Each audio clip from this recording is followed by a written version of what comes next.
Hey guys! Welcome back din ako sa dugay-dugay na jud ko update sa live. Medyo na busy jud si kay sa kinabuhi diri sa Canada. Di jud ay lalim uy nga dungano nimo ang pagskwela ug ang pagpanrabaho. Pero syempre day, laban ra jud ta diring dapita kay diri ba ta dato.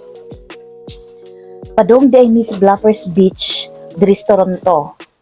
Di pod pwede day nga magsilang tag panrabaho. I-balance po ba? Dapat balance. Dapat nasa kay time sa laag. Uy, isip guys, sige ka panabaho. Matay ka panabaho dahil di ka katilaw kung si kanindot ang kalibutan, di ba? Mao din ni ilang subway station. Nindot kaysa? Pero kasuway jud kog agi kad laundry girl. Grabe. Ako ra pa jud to usa. Bro jud kog. Ambot lang. Apil sa taping sa train to busan, oy. Layo pa jud kay nigdulod, zay. Pero kalois Ginoo, okay ra jud taon. Akong second job, kaya tagakadlaw na jud ko makauli. Pero, dito na ko sa babaw ni Agi, uy, wala ko nagpamamayag Agi sa Ubos Town. Nisuway ra jud ko, Agi, kung say feeling ba. Kinilaging kuryoso kay tanga tao. Suwayan jud, ay. Ang usa sa gibiliban ako sa Canada ba, kay kanito lang subway. Grabe jud. Grabe tong feeling nga makapangutana ka nga, yun sa kanila sa. Ang ground kay na may third floor. Uy, grabe, sorry ha, pero ignorante jud ko. Kung mag-experience mo, ma-amaze po mo eh.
Naabot ata silang beach, no? Aw, di man siya beach.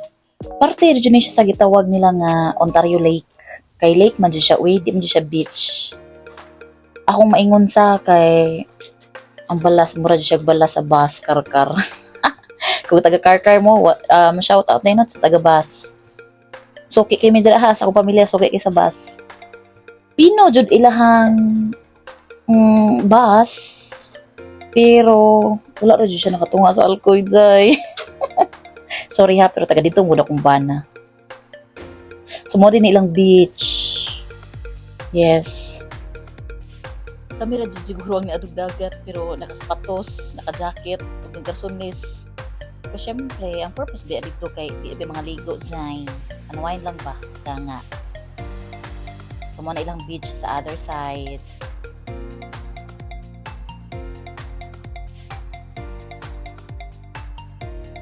So, mauto no, pag humana mo sa beach, kay na naman mi sa Toronto, aw, diretso miglaag sa downtown, uy, Pride Month man karon so, mutan-aon ta ami og Pride Parade, pero sadly, o may kaabot silang parade, ingon to kong mga kauban nga, na ako no'y mag-parade, maghubo tanan. Ay, wa man kaabot, so naglaag-laag na lang.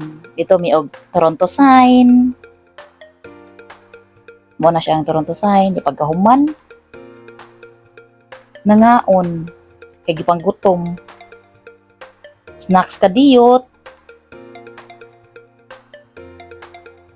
Dito pud mi sa ilahang giingon nga Baywalk. Baywalk na siguro. Kini laging tagdugay kay mo sunset, tag alas 9 na sa gabi. Aw suliton, oy. So, mo to no, parang na ni uli. Bye-bye! Thanks for watching! See you sa sunod na buhay.